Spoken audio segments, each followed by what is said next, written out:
You really think someone like her belongs in this unit? The laughter echoed through the armory before dawn as Captain Emily Carter tightened the sling on the old Barrett rifle resting across the steel maintenance table. The fluorescent lights above her buzzed softly, casting pale reflections across rows of neatly organized weapon racks inside Naval Station Coronado. Outside, cold Pacific rain tapped against the windows while most of the base still slept, but Emily had been awake since 0400, same as every morning for the last 11 years. She ignored the voices behind her.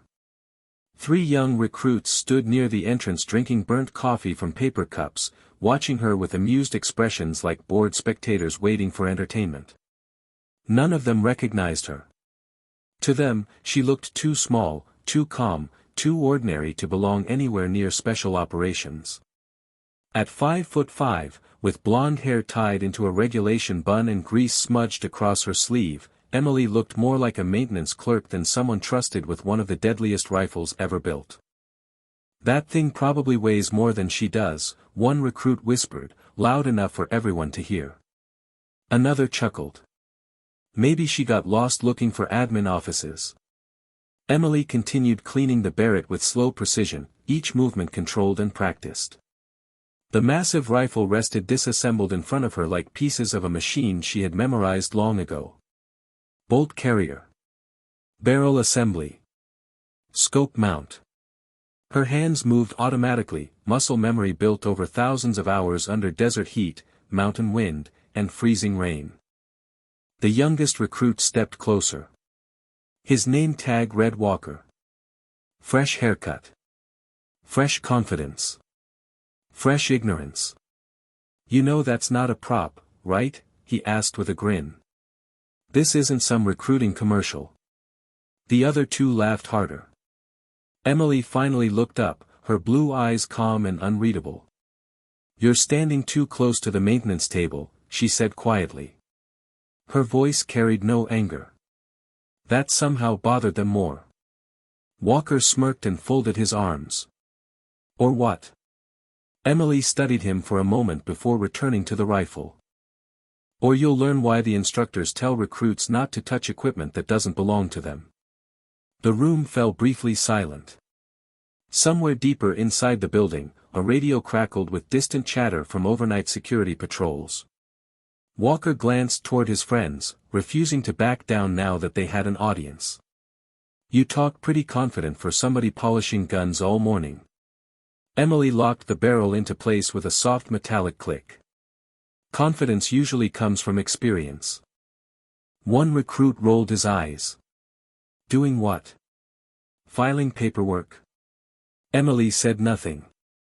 She simply reached for the rifle scope and adjusted it with careful fingertips while rain continued tapping against the glass behind her. The armory smelled like gun oil, coffee, and cold concrete. Walker leaned against the nearby rack, still smiling. "Let me guess. You watched a few sniper movies and decided this looked cool." Emily paused for half a second. Not enough for most people to notice, but long enough to reveal something dangerous beneath her calm expression. "Movies usually get the details wrong," she replied. Before Walker could answer, heavy footsteps echoed down the hallway outside the armory. The recruits immediately straightened as a tall Navy commander stepped into the room wearing soaked camouflage and a hardened expression that silenced the atmosphere instantly. Commander Nathan Brooks stopped the moment he saw Emily beside the Barrett. Then his eyes moved to the recruits surrounding her. The room suddenly felt smaller. Walker quickly stood at attention, unaware that the color had already drained from his face. Because unlike them, Commander Brooks recognized exactly who Emily Carter was. And he also knew there were only 3 people in the entire Navy authorized to carry that rifle. Commander Nathan Brooks removed his soaked gloves slowly, his sharp eyes never leaving the recruits standing around the maintenance table. The confidence that had filled the armory only seconds earlier disappeared almost instantly. Walker swallowed hard and straightened his posture while the other 2 recruits exchanged nervous glances without speaking. Emily remained calm beside the Barrett rifle, continuing her inspection like nothing had changed. Brooks stepped closer to the table, rainwater still dripping from the shoulders of his camouflage jacket onto the concrete floor. "Captain Carter," he said evenly, "I was told you requested the updated satellite range data." Emily nodded once. "It came through at 0430. I already adjusted the scope calibrations." Brooks glanced at the rifle components laid out with surgical precision. "I figured you would." The recruits looked confused. Walker finally spoke. "Sir, this is Captain Carter." Brooks turned his head slowly toward him. The silence that followed felt heavier than shouting. "You have a problem with that, recruit?" Walker immediately shook his head. "No, sir." Brooks studied the young men for another moment before resting his eyes back on Emily. The Admiral moved the briefing to 0600. "Joint Operations wants everyone present." Emily secured the Barrett magazine into its case and locked the latches with a soft click. "Understood." One of the recruits frowned slightly. "Joint Operations," he repeated under his breath, almost too quietly to hear. Brooks caught it anyway. "Yes," he said coldly. "The kind of room you do not enter unless somebody like Captain Carter personally requests your name on the list." The words landed harder than any insult ever could. Walker looked back at Emily differently now, trying to reconcile the quiet woman cleaning rifles before sunrise with the tension suddenly hanging in the room. Brooks reached into his jacket pocket and placed a classified folder on the table beside her. A red security stripe ran across the top. Even upside down, the recruits could see enough to understand this was far above anything they had clearance to read. Emily opened the folder briefly, scanning several pages without reacting. Her expression never changed. "Deployment timeline?" she asked. 48 hours, Brooks answered. "Weather conditions over the Pacific are getting worse." Emily closed the folder calmly. "Then we should move before the window disappears." Brooks gave a slight nod. It was subtle, but the respect in the gesture was unmistakable. Not forced. Earned. The recruits noticed it immediately. Men like Nathan Brooks did not casually respect people. Especially not inside Naval Special Warfare Command. Walker shifted awkwardly. "Sir, if I may ask." Brooks looked irritated already. "You may not." But Walker spoke anyway before fear stopped him. "Why is she authorized for that rifle?" The room became completely silent again. Emily slowly lifted the heavy Barrett case from the table while Brooks stared at the recruit with visible disbelief. Finally, the commander exhaled through his nose. "Because Captain Carter built her reputation carrying that rifle through places most people in this building only read about in reports." Walker said nothing. Brooks stepped closer, lowering his voice slightly. 3 years ago, during a storm operation near Kodiak Island, communications failed for an entire recon unit stranded in freezing weather conditions. Visibility dropped under 20 feet. Nobody could locate them. His eyes moved toward Emily. She did. Emily picked up her coffee cup beside the table. "Cold now." "Untouched." "That was a long time ago," she said quietly. Brooks shook his head once. "Not for the men who came home because of you." None of the recruits could find words after that. Emily walked toward the armory exit carrying the Barrett case in one hand like it weighed nothing at all. Just before leaving, she paused near Walker without looking directly at him. "Next time you walk into a room," she said calmly, "pay attention before deciding who matters." Then she disappeared into the rain-covered hallway while the 3 recruits stood frozen under the pale fluorescent lights, realizing they had spent the last 20 minutes mocking someone whose name they were not even cleared to know. Rain swept across Coronado in heavy sheets as Captain Emily Carter crossed the operations courtyard toward Building 7 with the Barrett case resting against her shoulder. The cold Pacific wind pushed against her uniform, but her pace never changed. Around her, sailors hurried between buildings with coffee cups and paperwork, most too busy to notice the woman moving calmly through the storm. The few who did notice quickly stepped aside without understanding why. Inside Naval Special Warfare Command, instinct often recognized reputation before names ever did. The briefing room on the second floor was already filling when Emily entered. Large digital maps glowed across the walls while officers from multiple units sat around the long steel conference table reviewing weather patterns and satellite images. Commander Nathan Brooks stood near the center monitor speaking quietly with two intelligence analysts. The conversation stopped the moment Emily walked in. Several officers looked toward her automatically. A few nodded with visible respect. Others simply watched in silence. Emily placed the Barrett case carefully beside the wall and removed her wet gloves. She preferred rooms like this before briefings officially started. Nobody performed for rank yet. Nobody pretended to be important.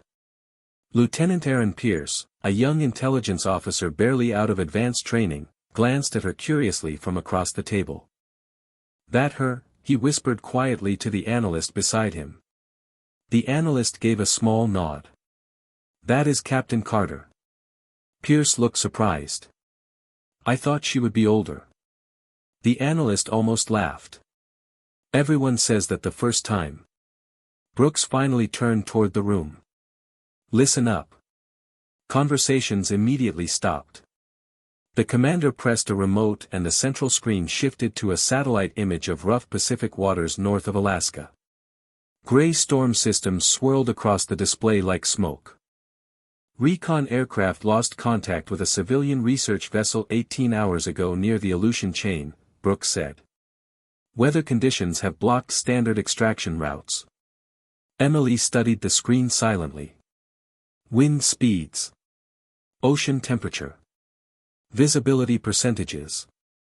Her eyes absorbed details automatically. Brooks continued. Officially this is classified as a recovery operation. Unofficially. He paused briefly.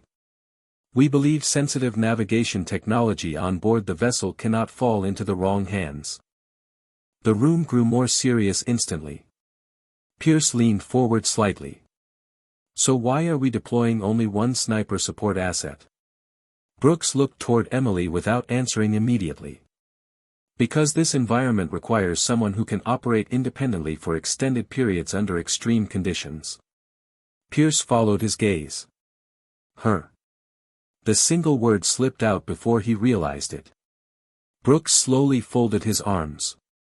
Captain Carter has completed Arctic operations most units would not survive through training simulations. Emily remained expressionless while several senior officers exchanged knowing looks. Pierce shifted awkwardly. I did not mean disrespect, sir. I just... He hesitated. She does not look like someone who spends weeks in the field. A few people at the table lowered their eyes immediately. Brooks almost smiled. Not because it was funny. Because he had heard variations of the same mistake for years. Emily calmly opened a folder containing weather charts and finally spoke. People rarely do. Her voice stayed soft, controlled, impossible to read. Pierce looked embarrassed now. I apologize, Captain. Emily barely glanced up. Do not apologize for assumptions, Lieutenant. Just learn faster from them. Brooks stepped closer to the monitor again. Weather closes in within 36 hours. Once the storm reaches full strength, no aircraft gets through. Emily studied the coordinates one final time before closing the folder. Then we move tonight. Brooks nodded once. Exactly what I was hoping you would say. Around the room, nobody questioned the decision. Nobody challenged her timing. Because despite her quiet demeanor and calm voice, every person sitting there understood something Lieutenant Pierce was only beginning to realize.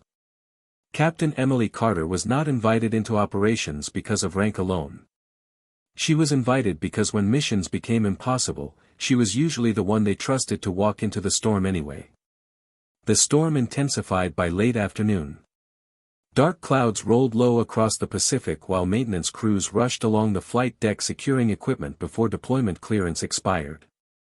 Inside Hangar 12, the steady sound of rain striking the metal roof mixed with the hum of generators and distant helicopter engines warming for launch. Captain Emily Carter stood beside a long operations crate reviewing final navigation data beneath pale overhead lights. Her gear was packed with the kind of precision that came from years of repetition. Ammunition cases aligned perfectly. Thermal optics secured. Weatherproof communications equipment sealed against freezing rain and ocean spray. Nothing wasted. Nothing extra. Commander Nathan Brooks entered the hangar carrying 2 cups of black coffee. He handed one to Emily without speaking. She accepted it with a quiet nod while continuing to study the satellite map spread across the crate. Winds are shifting north faster than predicted, Brooks said. The storm front could trap the extraction team on the island for days. Emily traced a gloved finger across the coastline on the map. Then they will need eyes covering the northern ridge before sunrise. Brooks leaned beside her, lowering his voice slightly. You have not slept. Emily took a sip of coffee. Neither have you. Brooks gave the faintest smile. Around them, operators moved through final equipment checks with focused urgency, but there was a noticeable difference whenever Emily passed nearby. Conversations lowered. Movements sharpened. Even experienced men instinctively adjusted themselves around her presence, though she never demanded attention. Respect inside naval special warfare was rarely spoken aloud. It lived in small details. The speed of a salute. The silence after a name. The way hardened operators listened when certain people spoke. Lieutenant Aaron Pierce entered the hangar carrying a stack of encrypted mission folders. He hesitated briefly before approaching Emily. Captain Carter. She looked up calmly. Pierce handed her the documents carefully this time, without arrogance, without assumptions. Updated recon reports from Anchorage, ma'am. Emily reviewed the first page quickly. Thank you, Lieutenant. Pierce lingered awkwardly for a second. Sir. I mean ma'am. He cleared his throat. Can I ask you something? Brooks glanced sideways, already curious how Emily would respond. She closed the folder. Depends on the question. Pierce shifted his weight. How do people stay calm doing missions like this? Emily looked toward the massive hangar doors where rain blurred the outside world into gray shadows. You do not stay calm because you are fearless, she answered quietly. You stay calm because somebody is counting on you to. Pierce absorbed the words silently. Brooks watched him carefully. Young officers often expected legendary people to sound larger than life. Instead, Emily spoke with the quiet simplicity of someone who had already proven everything she needed to prove. A loud metallic slam suddenly echoed through the hangar as one of the younger recruits accidentally dropped a supply case near the helicopter loading zone. Several operators turned instantly toward the noise. Walker stood there frozen beside the fallen equipment, his face tightening with embarrassment as papers scattered across the floor. Emily set her coffee down and walked over without saying a word. The recruit quickly crouched to gather the documents before she reached him. Sorry, ma'am, he muttered. Emily knelt beside him and calmly picked up a weatherproof navigation chart sliding across the concrete floor. Walker avoided eye contact. I should have checked the latches twice. Emily handed him the chart. Everybody drops something eventually. Walker finally looked at her. Not people like you. For the first time all day, Emily gave the slightest hint of a smile. Small. Brief. Almost invisible. Especially people like me. Walker said nothing after that. He simply nodded once with genuine respect this time. Across the hangar, Brooks watched the exchange quietly. He had commanded elite units for nearly 2 decades and understood something most officers learned too late. Fear could control people for a while. Rank could command obedience. But humility combined with competence created something far rarer. Loyalty. And everywhere Captain Emily Carter walked, loyalty followed without being asked. By 1900 hours the storm had swallowed most of the California coastline. Waves crashed against the naval piers below Coronado while floodlights cut pale beams through sheets of rain and sea fog. Inside the operations bay, final launch preparations moved with controlled urgency. Helicopter crews secured flight harnesses, navigation officers updated weather coordinates, and operators checked communication frequencies one final time before deployment. Captain Emily Carter stood near the open loading ramp of a dark gray transport helicopter, adjusting the straps on her cold weather pack while the massive Barrett case rested beside her boots. The aircraft engines thundered across the wet tarmac, but Emily remained perfectly focused, her movements calm and deliberate despite the chaos surrounding her. Commander Nathan Brooks approached carrying a tablet filled with updated storm projections. The northern pressure front accelerated another 30 miles per hour, he said over the engine noise. Anchorage Command recommends delaying launch until morning. Emily secured the final latch on her pack. Morning closes the route completely. Brooks already knew her answer before asking. He looked toward the black ocean beyond the runway lights. You ever get tired of being right? Emily adjusted her gloves. No one says that when I am wrong. Brooks laughed quietly under his breath. It was rare to hear humor from either of them, especially before missions. Nearby, Lieutenant Aaron Pierce supervised equipment loading with far more confidence than earlier that morning. He caught himself watching Emily several times without realizing it. Not because of fear anymore. Curiosity. Respect. She still looked nothing like the stories people whispered about inside special warfare circles. There were no dramatic speeches. No oversized ego. No visible need to impress anyone. Yet somehow every experienced operator nearby moved with greater focus whenever she was around. Walker approached carefully carrying an extra weatherproof ammunition case. He stopped beside Emily. Ma'am, they assigned this to your loadout. Emily checked the case markings briefly. Arctic grade.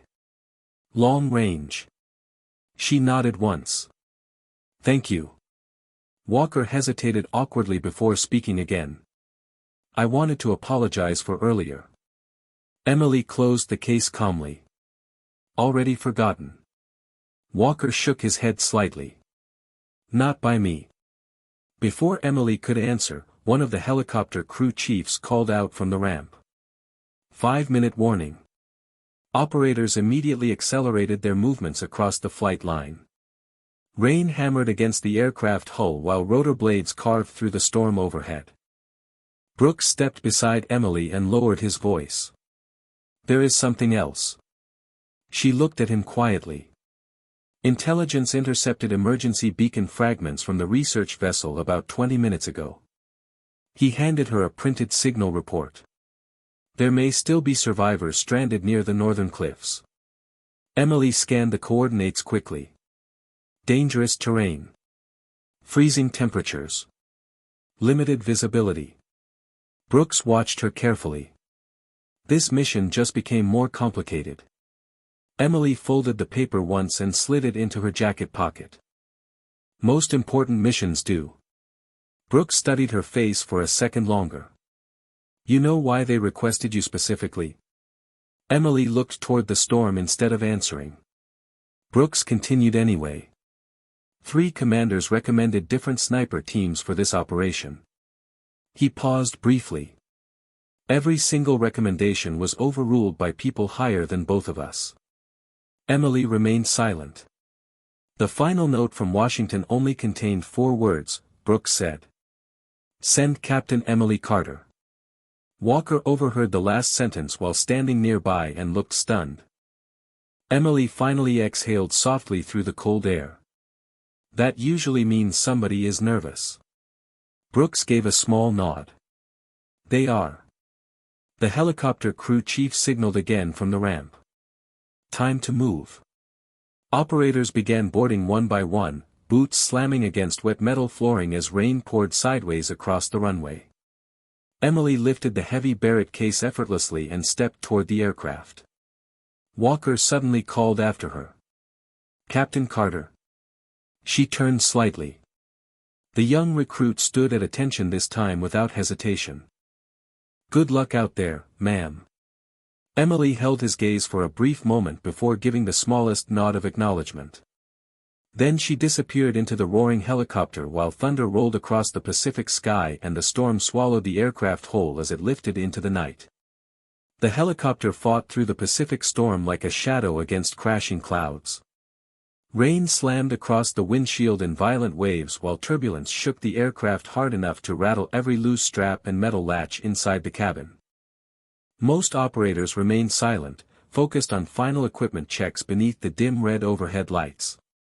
Captain Emily Carter sat near the rear loading ramp with the Barrett case secured beside her boots, studying a weather tablet balanced against her knee while icy wind leaked through the aircraft seams. Commander Nathan Brooks stood near the cockpit speaking into his headset with anchorage control, his voice calm despite the worsening conditions. Visibility dropping under half a mile, the pilot warned over the intercom. "Crosswinds pushing 45 knots. Brooks glanced toward Emily. She never looked concerned. Not reckless. Not fearless. Simply prepared. Lieutenant Aaron Pierce sat across from her gripping the edge of his harness tighter every time the aircraft dropped through turbulence. He tried not to show it, but Emily noticed anyway. She always noticed small things. Fear in breathing patterns. Hesitation in eye movement. The tiny shifts people made before pressure exposed who they really were. Another violent shake rolled through the helicopter, causing several storage cases to slam against their restraints. Pierce exhaled sharply. Emily finally looked up from the weather tablet. "First storm deployment." Pierce nodded once, embarrassed. "Yes, ma'am." Emily secured the tablet calmly. "The helicopter wants to scare you. Do not help it." A few nearby operators smiled quietly at that. Pierce tried to relax his shoulders. Outside the small side window, the world had become almost completely black except for flashes of lightning illuminating endless walls of ocean beneath them. Brooks returned from the cockpit and crouched beside Emily. "Emergency beacon signal just updated," he said. "One survivor confirmed transmitting manually from the research station cliffs." Emily studied the coordinates he handed her. Distance from extraction point. Approximately 3 miles across frozen terrain. Brooks paused. "In this weather, it will feel like 10. Emily nodded slightly and reached for the Barrett case. Across the cabin, 2 younger operators exchanged uncertain looks.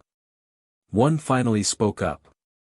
"Sir, with conditions this bad, are we sure Overwatch support can even establish position?" Brooks looked toward Emily before answering. "If she says she can, she can." The confidence in his voice silenced further questions immediately. The aircraft suddenly tilted hard left as warning alarms flashed briefly through the cabin. The pilot cursed under his breath over the intercom. "Severe downdraft. Hold on." Operators grabbed support straps instinctively while the helicopter shuddered through heavy turbulence. Pierce closed his eyes for half a second before forcing himself to steady his breathing again. Emily remained motionless. One gloved hand rested calmly on the Barrett case while rain hammered the aircraft exterior like gravel. Brooks noticed Pierce watching her. "You know why she unnerves people?" he asked quietly. Pierce shook his head. Brooks leaned back against the cabin wall. "Because everybody else reacts to chaos." His eyes shifted toward Emily. She slows down. Another operator nearby nodded slightly. During Kodiak Ridge she held position alone for 14 hours in -20-degree weather after communications failed. Pierce stared. "Alone?" Brooks gave a small nod. "Protected an entire extraction corridor by herself until the storm cleared." Emily finally looked up from the map. "That story gets longer every time he tells it." Brooks almost smiled. "Because you never correct the details." The pilot's voice suddenly returned over the intercom.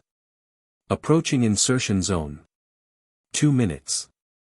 Operators immediately tightened harnesses and secured helmets while the cabin ramp hydraulics began whining open against the storm pressure. Freezing wind exploded through the aircraft, carrying snow, rain, and ocean mist into the red-lit cabin. The world outside looked violent and endless. Emily stood smoothly despite the shaking aircraft and lifted the Barrett case with practiced ease. Pierce watched her carefully now, not with doubt anymore, but with the quiet realization that true experience rarely announced itself loudly. Sometimes it simply stood up calmly while everybody else held on for balance. The helicopter descended through the storm with violent resistance from the wind, its rotor blades slicing through freezing rain as dark cliffs slowly emerged beneath the aircraft lights.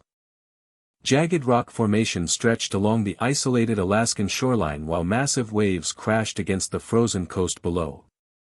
Visibility had dropped so low that even experienced pilots leaned closer to their instruments between flashes of lightning. Inside the cabin, every operator moved with sharpened focus. The mission had entered the point where preparation ended and instinct took over. Captain Emily Carter stood near the open ramp, clipped securely to the aircraft's safety line while icy wind whipped through her gear. Her eyes stayed fixed on the terrain outside. Measuring distance. Elevation.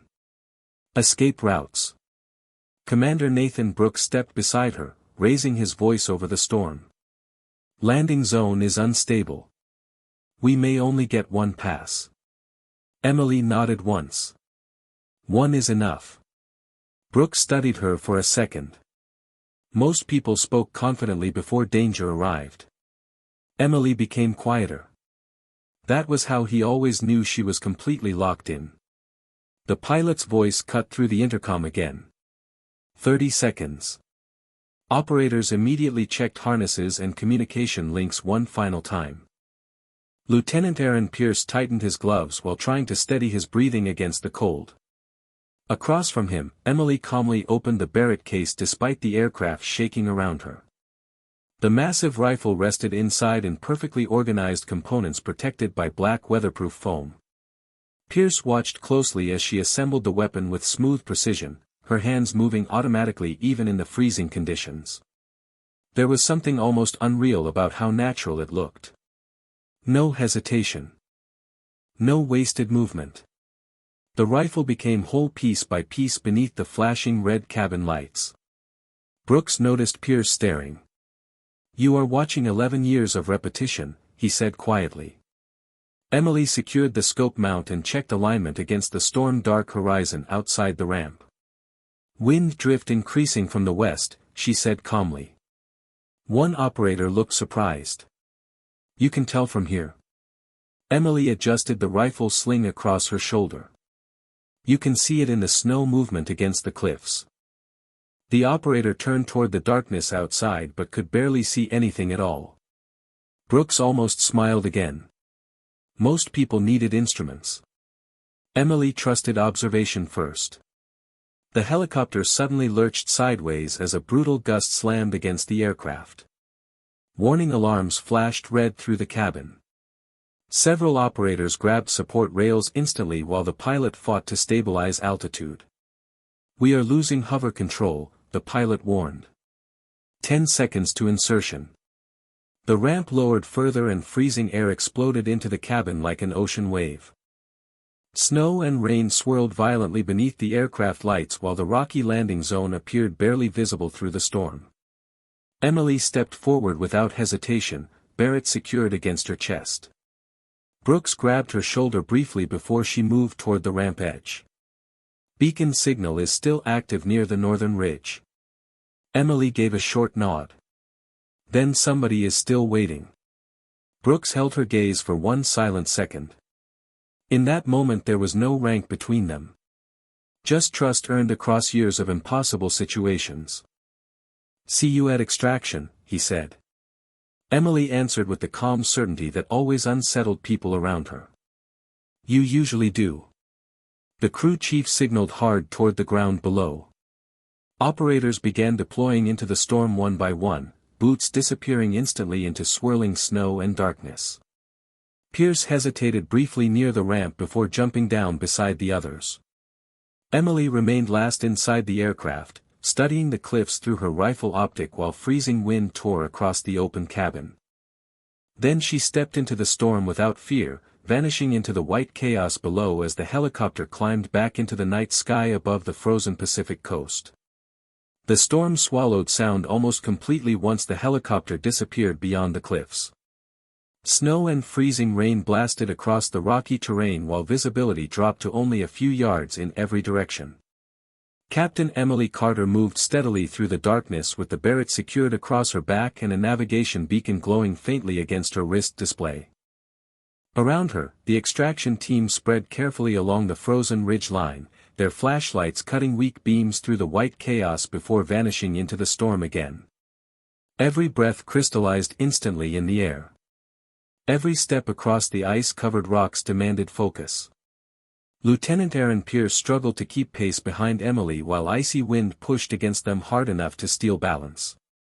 "How are you even seeing anything out here?" he shouted over the storm. Emily stopped briefly near a jagged rock formation and looked toward the cliffs ahead. "I am not looking for everything," she answered calmly. "Only the things that do not belong." Pierce frowned, confused. Emily pointed toward a distant ridge barely visible through the snow. "See that break in the wind pattern?" Pierce squinted into the darkness. At first he saw nothing. Then slowly he noticed it. A thin line where snow movement shifted unnaturally against the rocks. Shelter. Structure. Human presence. His eyes widened slightly. The research station. Emily nodded once and continued moving uphill through the storm. Pierce stared after her with growing disbelief. Most people needed maps and sensors to survive conditions like this. Emily seemed to read the environment itself. Far above them on the northern ridge, Commander Nathan Brooks coordinated the remaining operators establishing perimeter positions near the extraction point. His radio crackled with interference every few seconds. Storm intensity increasing, one operator warned through static. Thermal visibility nearly gone. Brooks looked toward the ridge where Emily and Pierce disappeared into the storm. "Keep channels open anyway," he ordered. "Captain Carter will find a path." The confidence in his voice was absolute. Not hopeful. Certain. Nearly 40 minutes later, Emily and Pierce finally reached the outer remains of the research station. The building stood partially buried beneath snow and ice along the cliffside, its emergency lights flickering weakly against the storm. Metal support cables groaned under heavy wind pressure while frozen debris covered most of the entry path. Pierce pulled his hood tighter against the freezing air. "This place looks abandoned." Emily crouched near the doorway and brushed snow away from the ground carefully. Fresh footprints. Small. Unsteady. Less than an hour old. "Not abandoned," she said quietly. Pierce immediately raised his flashlight toward the entrance. Emily grabbed the beam gently and lowered it. "Do not announce yourself to the entire coastline." Pierce nodded quickly, embarrassed. They moved inside cautiously. The station was dark except for emergency backup lighting glowing red through the narrow hallways. Papers and overturned equipment covered the floors while freezing wind whistled through damaged ventilation shafts somewhere above them. Then they heard it. A weak metallic tapping sound from deeper inside the structure. Pierce looked toward Emily immediately. She followed the sound without hesitation through the narrow corridor until they reached a partially blocked storage room near the rear observation deck. A middle-aged technician wrapped in thermal blankets looked up in shock as the door opened. His face was pale from exhaustion and cold. "United States Navy?" he asked weakly. Emily knelt beside him calmly. "You activated the emergency beacon?" The man nodded slowly. "Everyone else evacuated yesterday. I stayed behind to secure the navigation core after the storm damaged communications." Pierce looked around the freezing room. "You stayed here alone?" The technician gave a tired laugh. "Did not expect anyone to actually make it through this weather." Emily checked his condition quickly before handing him a sealed heat pack from her gear. People are coming for you now. The technician studied her face carefully beneath the dim emergency lights. Who are you? Emily secured her gloves again and stood. Someone your command trusted enough to send into the storm.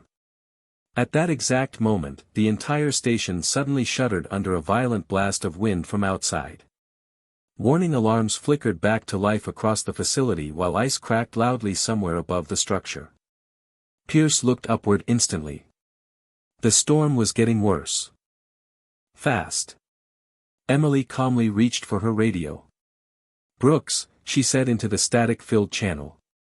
We found him. But extraction just became urgent. The research station groaned under the pressure of the storm as freezing wind slammed against the damaged walls and shattered ice rattled across the rooftop above them. Emergency lights flickered violently through the narrow corridors while warning alarms echoed throughout the structure in uneven bursts. Lieutenant Aaron Pierce steadied the exhausted technician near the doorway while Captain Emily Carter listened to the radio pressed against her ear. Static flooded the channel before Commander Nathan Brooks finally came through. Extraction window collapsing fast, Brooks warned. Storm front shifted directly over the ridge. Helicopter can only make one final approach. Emily looked toward the shaking ceiling above them. Understood. Another violent tremor rolled through the station, sending dust and frost drifting from overhead support beams. Pierce glanced around uneasily. This place is not going to hold much longer. Emily secured the Barrett rifle across her back and helped the technician stand. Then we leave now. Outside, the storm had become almost blinding. Snow whipped sideways across the cliffs while the freezing wind howled hard enough to drown out normal conversation. The three figures pushed carefully through the darkness using guide cables attached along the rocky path leading toward the extraction zone. The technician struggled against the brutal weather despite Pierce supporting most of his weight. I still do not understand how you even found this place, the man shouted through chattering teeth. Pierce glanced toward Emily moving ahead of them through the storm. Trust me, he said breathlessly. That is becoming a very long list. High above the ridge line, Commander Nathan Brooks coordinated the extraction team beneath almost zero visibility conditions. Operators secured emergency lighting markers into the frozen ground while the sound of helicopter blades slowly approached somewhere beyond the clouds. Brooks checked his watch once before looking back toward the storm-covered trail. No sign of Emily yet. One operator adjusted his headset nervously. Sir, pilot says fuel reserves are dropping. We cannot stay airborne long in these winds. Brooks never looked away from the ridge. She knows the timing. The operator fell silent immediately. Minutes later, a faint light finally emerged through the white storm below. Then another. Three figures moving uphill against the wind. Brooks exhaled slowly for the first time in nearly an hour. There she is. The helicopter burst through the storm clouds overhead moments later, engines roaring as searchlights cut across the frozen ridge. Snow exploded around the landing zone while operators rushed forward to assist the technician aboard. Pierce stumbled through the final stretch exhausted and nearly frozen, but Emily remained steady beside him, her posture unchanged despite hours inside brutal conditions. Brooks stepped toward her as the helicopter struggled to maintain hover control against the storm. We are out of time. Emily gave a single nod. Then let us go home. Operators boarded quickly while the wind screamed across the cliffs hard enough to shake the aircraft itself. The technician stopped briefly at the loading ramp and looked back toward Emily. I spent 15 years around government contractors and military personnel, he said weakly. I have never seen anyone move through conditions like that. Emily simply adjusted the strap on the Barrett case resting against her shoulder. The storm does not care who you are, she replied calmly. You just learn to move anyway.